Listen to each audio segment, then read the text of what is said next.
so confused, so let me tell you.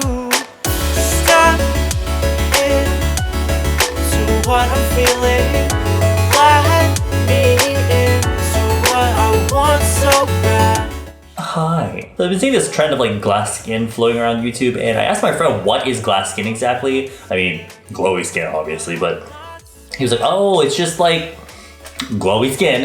And it's like strobing, I guess, but it's supposed to be even more natural, I suppose. And I guess it has a lot to do with skincare, etc, etc. So I thought I would do my little part and contribute a little bit, some of my tips and tricks on how to attain this look. Now, the initial thought is that for glass skin, you need to have like perfect skin to do this. And I really think that pretty much any skin type can do this. But to be realistic, if you have oily skin, you're probably not gonna like this look. You probably hate this look. And those with kind of uneven texture, you might have difficulty with this look. But I'm gonna try my best to give you some tips that I think will help you achieve this look via makeup. And you can probably see right here some spots that I have. These are scabs that I got from my laser. So I still have scabs. You can see my skin is not exactly perfect right now. I do have redness and some scabbing left over from my laser. So I'll show you how to cover it. So even those with like, acne prone skin can achieve this look. It just takes a little bit more work. So I'm gonna wash this face off right now and I'll be right back. Now, you can see I have a lot going on, but later we're gonna take care of all that so we can achieve glass skin. Now, obviously before the makeup, it's important to prep the skin. And I don't think you have to go too crazy with it. You can keep it pretty simple. Of course, skincare can provide a lot of that glow that would give you the glass skin, but you can achieve a lot of that through makeup as well. And the thing is, with makeup that is more on the glowy side, a lot of the emolliency, a lot of the oils and like things that moisturize your skin can end up getting almost like really heavy on the skin, and by the end of the day your face is gonna look really cakey. So you don't want to pile on too much. So I'm gonna be using really moisturizing products today, but they're gonna be more on like the thin side. So to start out with, I'm going to use one of these little toner pad things. This one is from Avila, and it comes with like a little, these little tongs. Open the lid up. And the formula in here is really, like, there's a lot, I can't even tip it over because there's a lot of formula in there, but the gauze pads in here are actually smaller than most. Did you see that? You want to make sure you find some sort of toner that will really get rid of like the dead skin cells on your skin. This is one of those ones that does both. It removes dead skin cells and it's more on the moisturizing side, because some of them can be more drying. Of course, you're putting moisturizer on top, so that should be okay, but there are options out there. Now, what I like to do is I like to lightly swipe all over my face first, and then on the areas where I'll have like wrinkles or fine lines, I make sure I really push it in those areas, because if you have a wrinkle, it's like a little dip in the skin, right? So you want to make sure you get the product in there, because there could be dead skin cells sitting in those wrinkles. So around my eyes, on the sides of my mouth, between my eyes, my forehead line, and also don't forget the line on the neck, or lines I should say, because obviously, signs of aging on the neck. God, my neck is so long. Next, I'm going to use an essence. You can just use any essence. This will help add nutrient to the skin or whatever, and all that cute shit. This is from SK2. You don't have to get, this is really expensive. I got this from a friend, but I heard the Misha one is pretty much the same thing. So there's an alternative. And what I'm going to be using is I'm going to use a cotton pad this is a double-sided one, so that you can apply it first, and then you can actually rip it apart and put it on your cheeks to use this like a little mini pack for your essence. And I like these kinds because this one is like really, I forgot the name, I'll put the name like right here, but in Korea, these are really popular because you can just use they help save a lot of product, because especially if it's going to be $150. Can you see that? It's just a little bit, but it goes such a long way. It really holds the product in the cotton, and it allows you to get it all over your face, because there are some cotton sheets where you kind of like do one cheek and it feels like it's already dried up. You can also just use your hands, but I use these cotton pads because it saves product. A little bit of swiping, a little bit of tapping. And sorry if I keep looking down here, my monitor is right there, and the autofocus is like really crapping out, so I need to make sure I'm in focus, because a lot of times my neck will be in focus, but not my actual face. And of course I can, rip it apart and I can put them, on my cheeks for a little bit, but I'm don't feel like I need to right now. You can make this part as extensive as you want, or you can make it as short as you want, but I'm just gonna stop it here with this Innisfree Jeju Orchid Enriched Cream Oil. And just like the name suggests, it is a cream oil. Oh my god, my Instagram grew. First I have to spread it to make sure it's all over the face, and then tap to make sure, again, it goes into like all the fine lines and it absorbs a lot faster. But this should be no surprise to you. Now, if you have dry skin, I really recommend using an oil.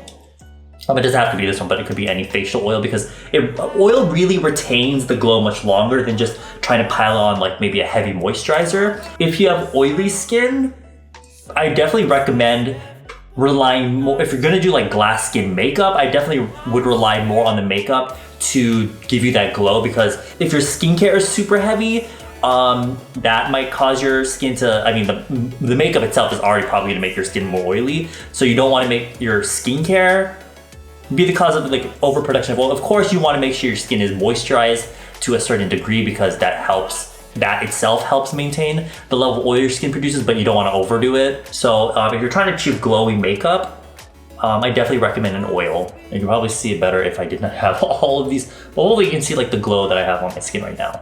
If you have like amazing skin, you could probably stop like right there, but that is not us, so we're gonna continue on to the makeup. So with makeup, obviously you want to find a formula that's more on the glowy side. I have a few suggestions. This is the Too Cool for School one.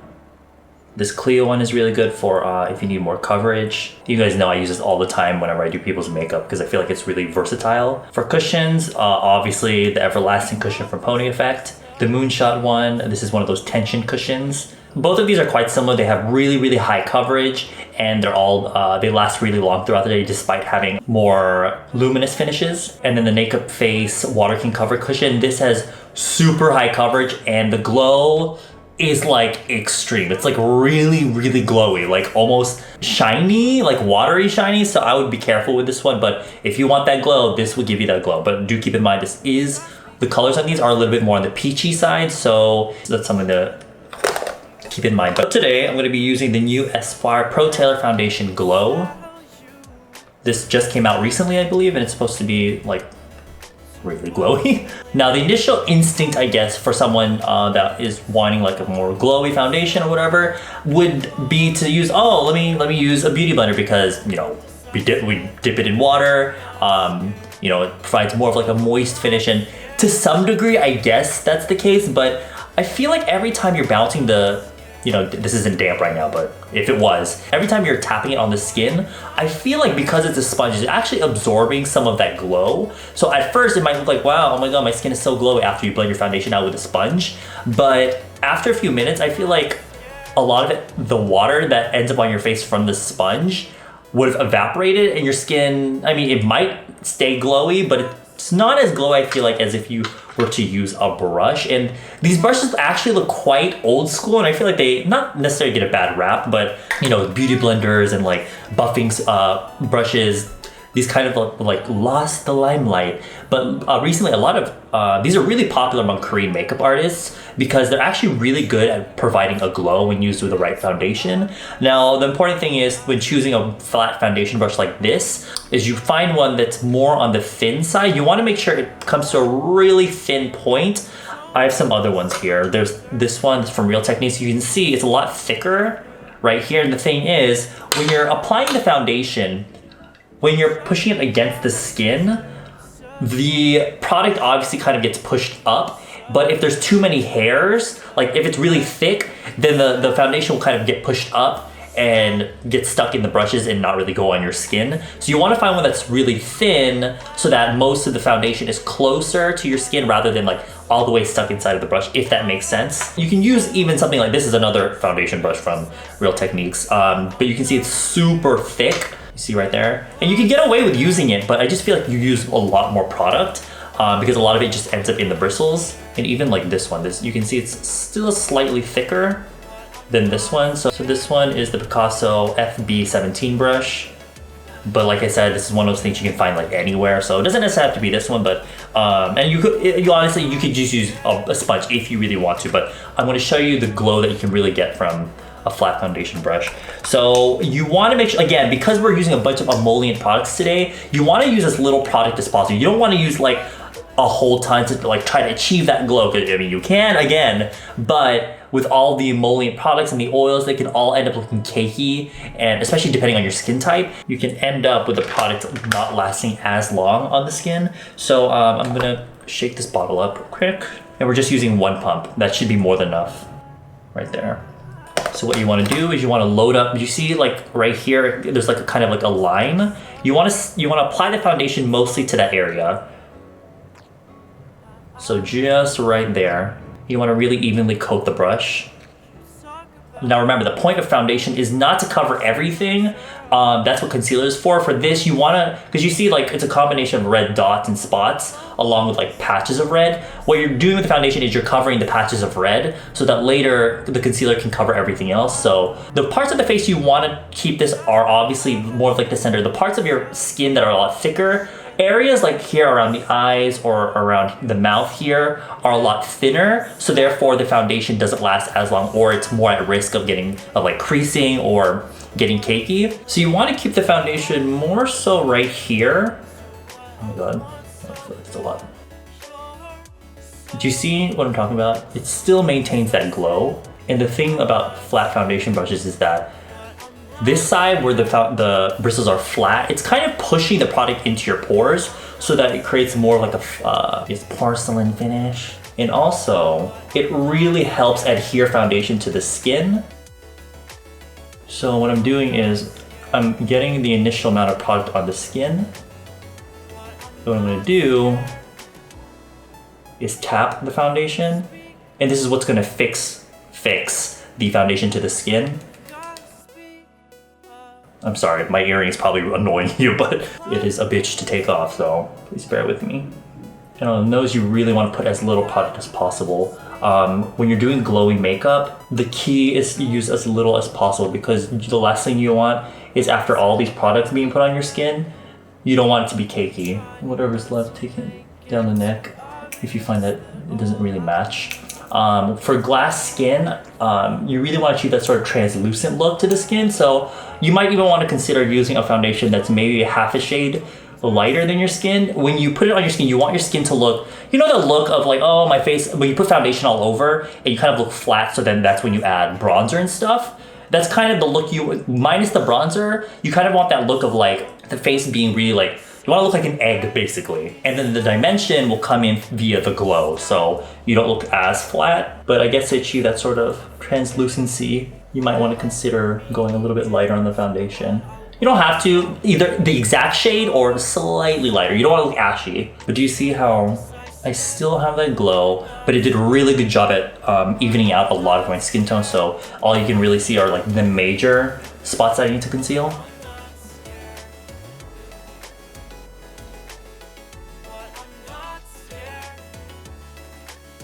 Another benefit of having these really thin layers of foundation is that it actually lasts a lot longer on the skin. Oftentimes, if you end up using a lot of foundation, it could end up not lasting as long, ironically.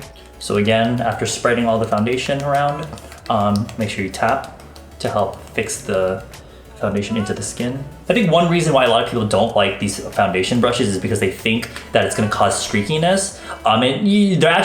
You're right. It can cause some level of streak, but if you're using a good flat foundation brush, the bristles will get stuck together really close when when it's soaked in the foundation. So you don't really get too much streaking, and either way, as you're like blending, you want to blend in like short, quick strokes. You're kind of getting rid of those streak marks anyway, and that's also why it's good to pat out the skin with a brush. Or alternatively, you can just spread with a brush and then blend with a sponge. All right, so here we go.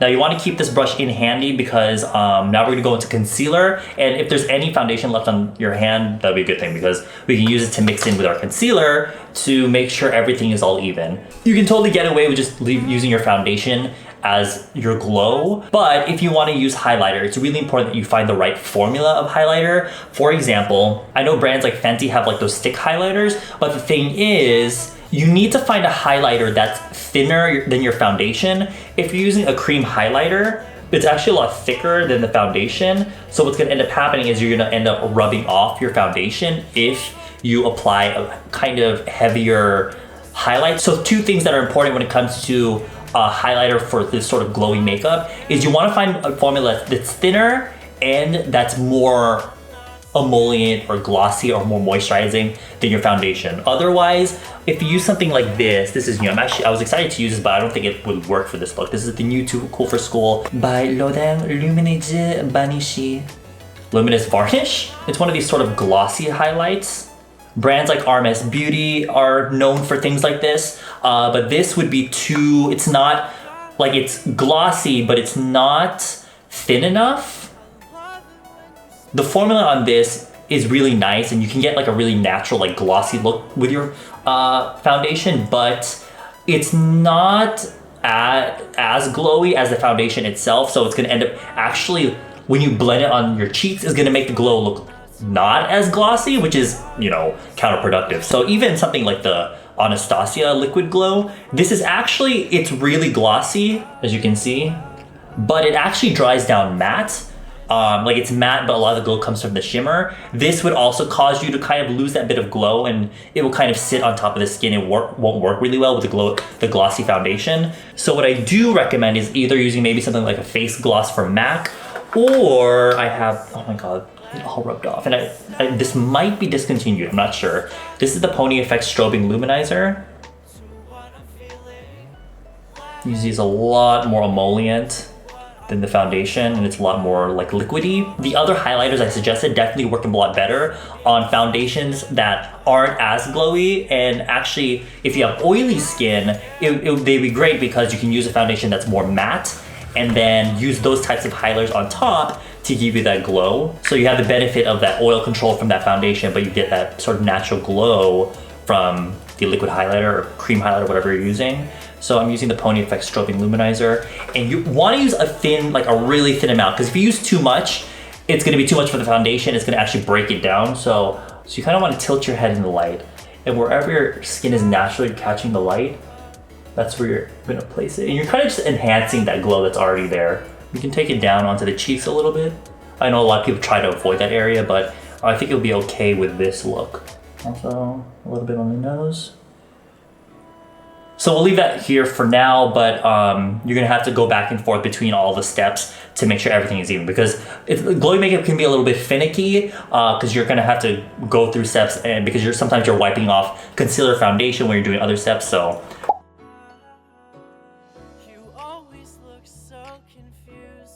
now, if you have perfect skin and the foundation did everything for you, you can totally skip this step. You can move on ahead. But for those of you with acne-prone skin that have spots and blemishes, I'm gonna show you how I cover that. What I'm gonna be using is liquid concealers. You don't need two, I'm just mixing colors. You wanna find one that's like really high coverage. I don't understand the point of like medium coverage concealers. I think those are better for like when you put concealer in like that sort of triangle shape under your eyes. But when you're covering blemishes, you need it to be full coverage. So I put some right here on the back of my hand. And I'm actually also mixing a little bit of this Dermacolor Camouflage cream from Cryolin. And this is what color is this? This is D1. And you can see it's actually a little bit green, which is perfect because, you know, color correcting green on red blemishes, but it's more like a skin tone, so it blends more with the skin. If you have acne prone skin and you like to wear makeup, I really recommend something like this. It's actually pretty affordable. I don't remember it being too expensive, and you get a ton. I will never finish this. This is really perfect for those with acne prone skin because this will help you cover like everything, especially when you're mixing it with a regular concealer. Now, two types of concealer brushes I really recommend are one that's a little bit more medium sized and one that's really tiny for really small spots. And just like with the foundation brush, I found it really important that you find one that's more thin when you turn it sideways, because same concept, you don't want it to absorb too much product, and it will help lay down the concealer better. So what I'm gonna start out with is first the kind of larger areas of redness. What I'm gonna do is I'm gonna mix this concealer. It's a lot harder than the liquid concealer, but mixing the two will make it a little bit more emollient and easier to blend on the skin. But do you see right here, it's a little bit more green, and that is what's gonna give us that really good coverage. Oh my god, I get the feeling that I probably should have just done the blusher after this. Placing the product with that brush. I'm also going to use my foundation brush to further help blend it in. That's why I said it's important that you keep this on hand. Now please kind of ignore these parts because I do still have some scabbing, so the foundation is going to look a little bit crusty on top of that no matter what, because it is literally a scab.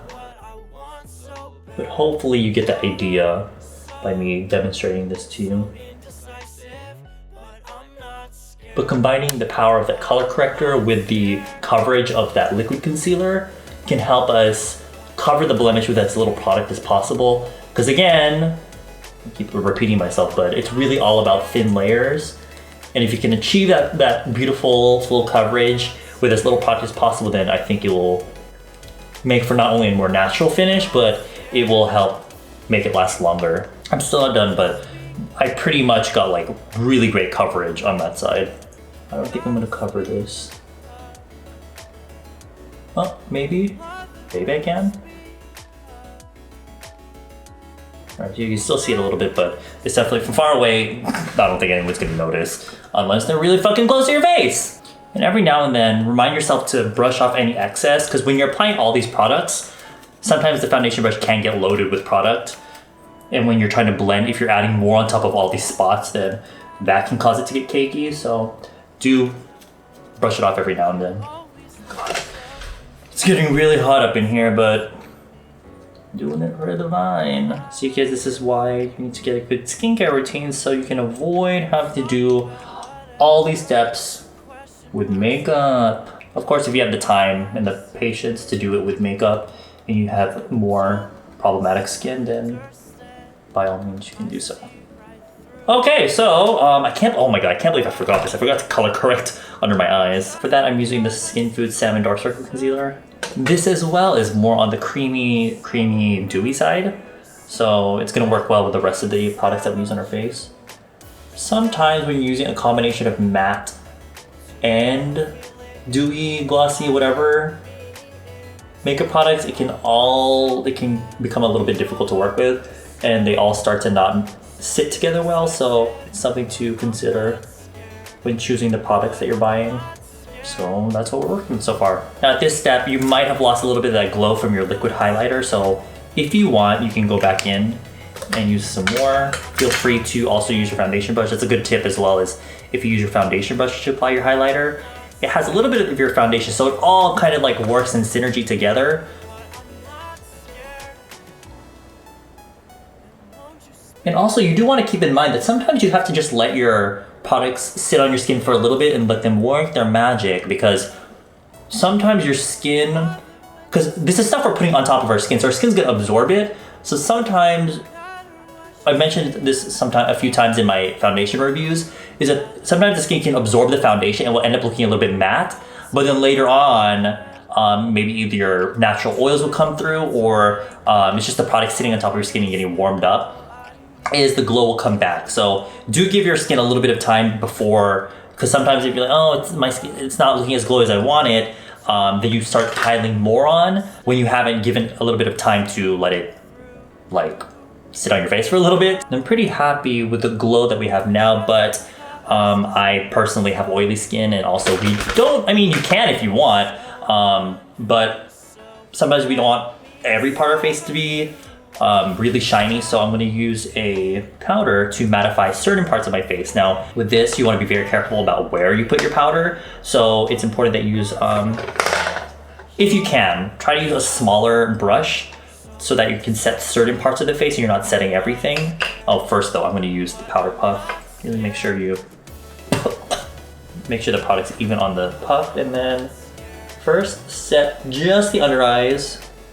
Oh, my camera died. You want to set your eyes around your eyes, because obviously that tends to crease the fastest. So kind of around your eyes here, and if you have crow's feet, around there, between the brows, on the sides of the nose,